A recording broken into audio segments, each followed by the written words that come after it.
Hello everyone, welcome back to my YouTube channel study with Nishi. हम start करने वाले हैं with our chapter 5 of SM, strategy, implementation and evaluation.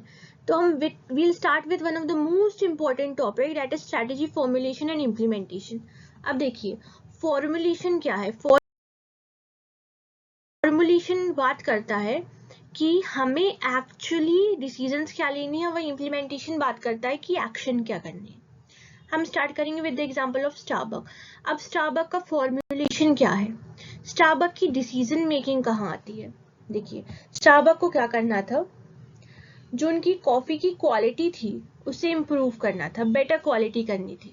तो उसके लिए ये क्या है, उनका फॉर्मुलेशन है, ये डिसीजन बनाया गया है। डिसीजन किसने बनाया है, ये बनाया है सीनियर मैनेजमेंट ने। ये डिसीजन उनका बन चुका है कि उनको कॉफी की क्वालिटी इंप्रूव करनी है, ये उनका फॉर्मुलेशन हो चुका है। अब देखिए, उनने इम्प्लीमेंटेशन कैसे किया। इम्प्लीमेंटेशन की एक्चुअली करना क्या है, इम्प्लीमेंटेशन के लिए ये एक्चुअली वर्क है, closing all stores for a day for mass training के लिए उन्हें सारे जो स्टोर्स थे वो बंद कर दिए, जितने भी स्टारबक के स्टोर थे उन्हें बंद कर दिए। For what, for training purpose. अच्छे से कॉफी बनाना सीखेंगे जब उनके एम्प्लॉयज, तो ऑटोमेटिकली कॉफी की क्वालिटी इंप्रूव हो जाएगी। देखिए, फॉर्मुलेशन में क्या हो रहा था, फॉर्मुलेशन में उन्हें सिर्फ डिसीजन बनाया है कि कॉफी की क्वालिटी इंप्रूव करनी है। अब उसके लिए उनने एक्शन कहा, क्या करा, इम्प्लीमेंटेशन क्या करा, क्लोजिंग, सारे स्टोर्स बंद कर दिए। किस लिए, ताकि जो उनके एम्प्लॉयज हैं उनकी ट्रेनिंग हो सके। इसके लिए ये इनका एक्शन इम्प्लीमेंटेशन हो गया, समझिए। देखिए, अब देखिए इसमें आपको एक्चुअली लिखना क्या पड़ेगा फॉर्मुलेशन में। फॉर्मुलेशन आप समझ गए हैं। फॉर्मुलेशन में स्टारबक का सिर्फ डिसीजंस थे जो ने सीनियर मैनेजमेंट ने बनाए थे। ये देखिए पॉइंट सुनिए, डिसीजन लिया, सीनियर मैनेजमेंट ने बनाया है, अभी तक सिर्फ बनाया गया है, उसके ऊपर क्या काम करना है वो नहीं सोचा है, ये फॉर्मुलेशन है। फॉर्मुलेशन हमारा पहले हो गया है, वही हम इम्प्लीमेंटेशन उनका क्या था, इम्प्लीमेंटेशन था एक्शन। सारे स्टोर्स बंद हो गए हैं, अब एम्प्लॉयज की ट्रेनिंग होगी, वो हो गया इम्प्लीमेंटेशन। अब देखिए आपको एक्चुअल एग्जाम में क्या लिखना है, वो एग्जाम्पल से आपको बेसिक तो क्लियर हो गया होगा कि एक्चुअली फॉर्मुलेशन इम्प्लीमेंटेशन एक्चुअली होता क्या है। अब देखिए आपको फॉर्मुलेशन में एक्चुअली करना लिखना क्या है, ये देखिए फॉर्मुलेशन में होती है प्लानिंग, होती है planning entail choosing what has to be done in future. Planning का मतलब ये है कि आपके फ्यूचर में क्या करना है। फ्यूचर हो सकता है आज शाम को, आज दोपहर में, आज सुबह, नेक्स्ट वीक क्या करना है, नेक्स्ट मंथ क्या करना है, नेक्स्ट ईयर क्या करना है, या over the couple of years, मतलब आने वाले सालों में क्या करना है। फॉर्मुलेशन कहा क्या बात कर रहा है, फॉर्मुलेशन प्लानिंग की बात कर रहा है, प्लानिंग हो रही है यहाँ, फॉर्मुलेशन में सिर्फ प्लानिंग हो रही है। फॉर्मुलेशन अच्छी हो इसके लिए क्या जरूरी है, इफेक्टिव मैनेजमेंट का होना जरूरी है। जब मैनेजमेंट अच्छा होगा, मैनेजमेंट के पास वो कॉम्पिटेंसी होगी कि वो अपनी जो बिजनेस है उसको अच्छे आगे चलाने के लिए अच्छे डिसीजंस ले सकें, तो वो होना जरूरी है। तो यहाँ पे मैनेजमेंट इफेक्टिव होना is one of the most important quality. अब देखिए फॉर्मुलेशन में प्लानिंग हो रही है। अब देखिए game plan, the really direct the company towards success is called corporate strategy is one of the point. Then planning जो है, planning हो सकती है operational and strategic हो सकती है। planning को two parts में divide करा है, planning can be operational and planning can be strategic। अब देखिए, या तो प्लानिंग स्ट्रैटेजिक होगी या फिर प्लानिंग ऑपरेशनल होगी। अब स्ट्रैटेजिक कैसे हुई, स्ट्रैटेजिक हुई जब सीनियर मैनेजमेंट के द्वारा की जाए, वो प्लानिंग स्ट्रैटेजिक होती है। जो बिजनेस का डिसीजन चेंज कर सके वो स्ट्रैटेजिक है। वहीं ऑपरेशनल जो कि लोअर लेवल या मैनेजमेंट लेवल पर हो, जो एक्चुअल जो लोग काम करते हैं उनका भी तो कुछ प्लान रहता होगा, वो ऑपरेशनल प्लानिंग है। ये भी फॉर्मुलेशन का पार्ट हो रहा है, ये फॉर्मुलेशन का पार्ट है, प्लानिंग हो रही है, फॉर्मुलेशन का पार्ट है। एक्चुअली ये देखिए, अब ये पिक्चर्स देखिए, यहाँ पे स्ट्रैटेजिक प्लानिंग में ये अभी बैठ के डिस्कस ही कर रहे हैं, ये इनका डिस्कशन हो रहा है, ये सारे लोग बैठे हैं, ये देखिए सारे लोग बैठे हैं, ये क्या डिस्कशन ही कर रहे हैं। अब देखिए ऑपरेशनल प्लान, यहाँ पे भी प्लान बन रहा है, ये देखिए ये प्लान बन रहा है, ये देखिए इनकी शीट रखी हुई है, इसको ये प्लान कर रहे हैं, ये फोन पे बात चल रही है, ये सब प्लानिंग हो रही है, यहाँ पे ये कुछ एक्चुअल वर्क नहीं हो रहा है।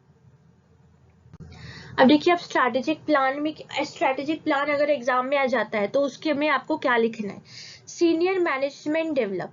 अब स्ट्रैटेजिक प्लान कौन बनाता है, सबसे पहला point, most important point, senior management बनाता है। स्ट्रैटेजिक प्लान कौन बना रहा है, सीनियर मैनेजमेंट बना रहा है। अब स्ट्रैटेजिक प्लान किस लिए, ये फर्स्ट पॉइंट हो गया। सेकंड पॉइंट देखिए, सेकंड पॉइंट हमारा ये रहा, for the entire organization after evaluating the organization के लिए बनाया जाता है स्ट्रैटेजिक प्लान, पूरी ऑर्गेनाइजेशन को समझने के बाद। अब ये सेकंड पॉइंट हो गया। अब देखिए फॉर्मुलेशन ज्यादा मार्क्स का आ जाता है, तो फॉर्मुलेशन में आप इंट्रोडक्शन लिख लेंगे, फिर आप जैसे फॉर्मुलेशन में मोस्टली क्या है, प्लानिंग की बात हो रही है, प्लानिंग में आप स्ट्रैटेजिक प्लान लिख सकते हैं, ऑपरेशनल प्लान लिख सकते हैं, हो सकता है स्ट्रैटेजिक ऑपरेशनल प्लान अलग से आ गया तो आप वो लिख सकते हैं, ये एग्जाम ओरिएंटेड क्वेश्चन है। देन देखिए ये फर्स्ट पॉइंट हो गया, सीनियर मैनेजमेंट होता है हमारा, देन हमारा सेकंड एंटायर ऑर्गेनाइजेशन के लिए बनाता है, पूरी ऑर्गेनाइजेशन समझने के बाद। अब ऑर्गेनाइजेशन की स्ट्रेंथ समझेंगे, वीकनेस समझेंगे, एंड आउटसाइड वर्ल्ड का क्या, देखिए अब देखिए हमने स्टारबक्स का एग्जांपल लिया था, चलिए उनके सारे स्टोर्स बंद करके रिस्क लिया था, एक दिन के प्रॉफिट लॉस का रिस्क लिया था, प्रॉफिट लॉस, एक दिन के प्रॉफिट का रिस्क लिया था, एक दिन के उनके रेवेन्यू का रिस्क लिया था।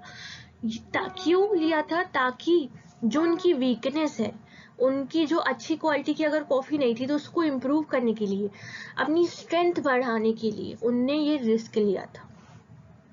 तो जो बाहर का डेंजर हो सकता है, उस दिन डेंजर क्या हो गया बाहर का, अब उस दिन उनका रेवेन्यू का लॉस हुआ, ये तो डेंजर है फ्रॉम द आउटसाइड वर्ल्ड।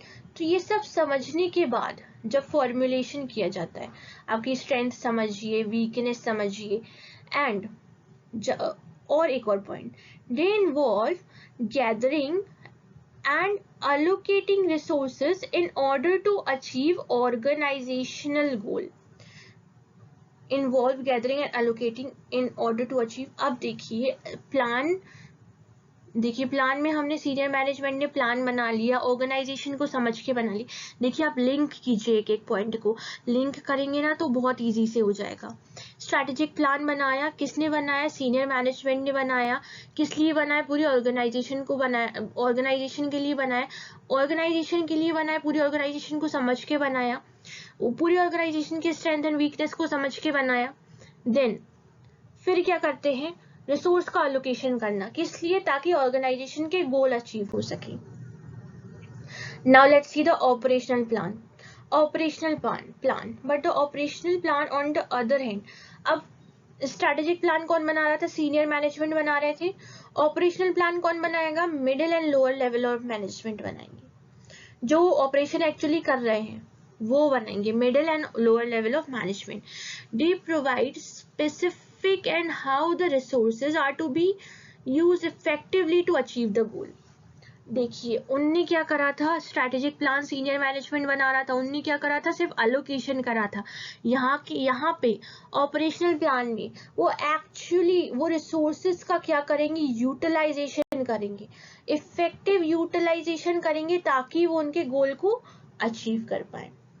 ये देखिए हमारे होगा क्या, फॉर्मुलेशन का हो गया। अब देखिए अब हम आते हैं इम्प्लीमेंटेशन पे। फॉर्मुलेशन में तो सिर्फ अब बनाना है, अब इम्प्लीमेंटेशन क्या करता है, एक्चुअली काम। Strategy implementation concern the managerial exercise of putting freshly chosen strategy into action. Formulation में आपने सिर्फ स्ट्रेटजी बनाई है, यहाँ पे एक्चुअल वर्क है, यहाँ पे आपको काम करना पड़ेगा। Strategy into action, making it work, improving competency. Competency का मीनिंग पता है ना आपको, कॉम्पिटेंसी क्या होती है, हमारे स्किल्स, नॉलेज, इम्प्रूव। तो फर्स्ट पॉइंट हो गया मैनेजरियल एक्सरसाइज। ये देखिए कीवर्ड्स हैं, ये बहुत इंपॉर्टेंट है, ये कीवर्ड्स हैं, ये सबसे ज़्यादा ज़रूरी होते हैं। ये आपको मेमोराइज करने ज़रूरी है। ये मेमोराइज कैसे होंगे? रिवीजन से। मेकिंग इट वर्क, ये फर्स्ट पॉइंट हो गया। जो स्ट्रैटेजी बनाई है उनको एक्शन में लाना और उनसे काम निकलवाना, अपनी competency banana. Strategic implementation is concern with translating strategic decisions into action. ये वही फर्स्ट पॉइंट से ही रिलेटेड हो गया। नेक्स्ट हम देखते हैं। और अब यहाँ पे देखिए, यहाँ पे है allocation of resources to new course of action। नया काम करने के लिए रिसोर्स का अलोकेशन होना। Will need to be undertaken and there में बी। ये देखिए 3 पॉइंट इंपॉर्टेंट है। ये 3 पॉइंट देखिए, हमने देखिए स्टारबक का एग्जांपल लिया था। स्टारबक में इम्प्लीमेंटेशन में ट्रेनिंग हो रही थी। ट्रेनिंग किसकी हो रही थी? एम्प्लॉयज की ट्रेनिंग हो रही थी। यहाँ पे सेकेंड पॉइंट भी वही बोल रहा है। इम्प्लीमेंटेशन में क्या होगा? ट्रेनिंग होगी। ट्रेनिंग होगी। इम्प्लीमेंटेशन में क्या होगा? ट्रेनिंग होगी। And devising appropriate system be need adopted organisation structure to handle. ये 3 पॉइंट्स है। Be a need for adopting organisation structure to handle appropriate system and training personal.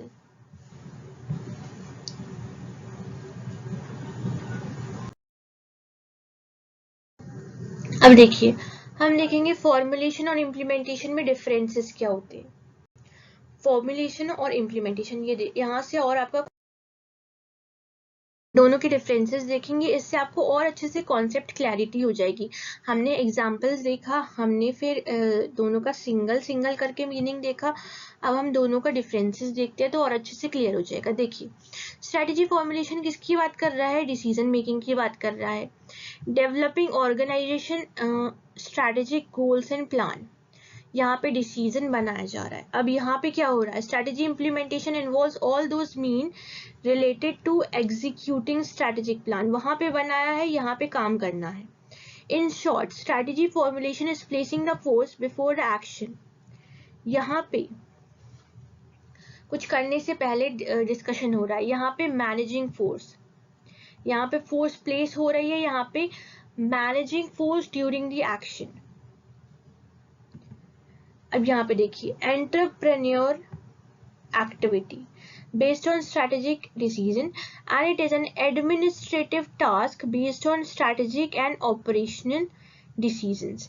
यहाँ पे सिर्फ स्ट्रेटेजिक डिसीजन है, यहाँ पे स्ट्रेटेजिक प्लस ऑपरेशनल डिसीजन है, जिसके बेसिस पे एडमिनिस्ट्रेटिव टास्क बनाए जाते हैं।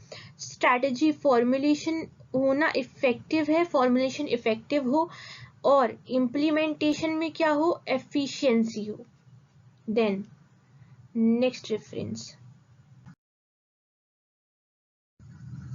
देखिए, नेक्स्ट डिफरेंस आता है हमारा primarily and intellectual and rational process. यहाँ पे अच्छे ज्ञानी लोग, इंटेलिजेंट, जिनका अच्छी कॉम्पिटेंसी हो, जिनका उतना इंटेलिजेंट हो, जो उतने एक्सपीरियंस्ड हो, वो होना जरूरी है। यहाँ पे ऑपरेशनल प्रोसेस है, कर्म, सिर्फ काम करने वाली प्रोसेस जरूरी है। यहाँ पे बुद्धि की जरूरत है, यहाँ पे कर्म की जरूरत है, एक्चुअल काम की जरूरत है। Then require coordination among few individual at top level. Top level के कुछ लोगों में कोऑर्डिनेशन जरूरी है। यहाँ पे कोऑर्डिनेशन किसके बीच होना चाहिए? मिडिल एंड लोअर लेवल के बीच कोऑर्डिनेशन होना चाहिए। Then require a greater deal for initiative, logical skill and conceptual intuitive analytical skill. यहाँ पे लॉजिकल स्किल चाहिए, इंट्यूटिव स्किल्स, एनालिटिकल मतलब एनालिसिस करने वाली स्किल, इंट्यूशन वाली स्किल्स चाहिए। मतलब इसमें बेसिकली आपको एक अच्छा खासा एक्सपीरियंस, अच्छी खासी नॉलेज होना जरूरी है। और इम्प्लीमेंटेशन में मोटिवेशनल एंड लीडरशिप ट्रेट होनी चाहिए। कोई भी काम करने के लिए आपको आगे आना जरूरी है, वहां इम्प्लीमेंटेशन ट्रेट जरूरी है। Strategic formulation precedes implementation. देखिए, strategic formulation precedes implementation. Formulation जो है वो इम्प्लीमेंटेशन के पहले बनाया जाएगा और इम्प्लीमेंटेशन फॉलोज फॉर्मुलेशन। फॉर्मुलेशन के बाद इम्प्लीमेंटेशन। ये तो वो वाइस वर्सा टाइप का क्वेश्चन हो गया। अब देखिए, ये हमारे डिफरेंसेस हो गए हैं। आज के लिए इतना ही। देखिए मैं आपको एक चीज़ बोलना चाहती हूँ, हमारी जो मैं जो वीडियोस प्रोवाइड कर रही हूँ ऐसे वो हमेशा शॉर्ट वीडियोस रहेंगी, छोटे छोटे टॉपिक्स रहेंगे, पूरा चैप्टर कवर होगा, और इससे क्या है कि आपका इंटरेस्ट बढ़ना रहेगा। 15 मिनट्स में यार आपका एक टॉपिक हो जाएगा, फॉर्मुलेशन इम्प्लीमेंटेशन 15 मिनट्स में हो गया, और क्या चाहिए। और आपको एग्जाम्पल भी मिल गया, पॉइंट भी मिल गए, डिफरेंसेस भी मिल गए, और इतना बढ़िया एग्जाम्पल विद द पिक्चर्स। तो मेरी वीडियो यही शॉर्ट रहेंगी ऑफ 13 मिनट, 14 मिनट, 15 मिनट, या कोई और छोटा टॉपिक है तो 10 मिनट्स की भी हो सकती हैं। तो प्लीज़ सपोर्ट कीजिए, लाइक कीजिए, सब्सक्राइब कीजिए, अपने फ्रेंड्स के साथ शेयर कीजिए, और मैं कोशिश करूँगी कि MCQ सीरीज़ भी लाऊं। अभी हमारे 2 MCQ आ चुके हैं चैप्टर 1 पे, और I try with the PYQs also. We have completed with our chapter number 1 and chapter number 4. So please support कीजिए, like कीजिए, subscribe कीजिए, अपने friends के साथ share कीजिए। And if अगर मतलब और subscriber हो जाते हैं तो I will definitely try कि I'll start with financial management too. Thank you so much for watching.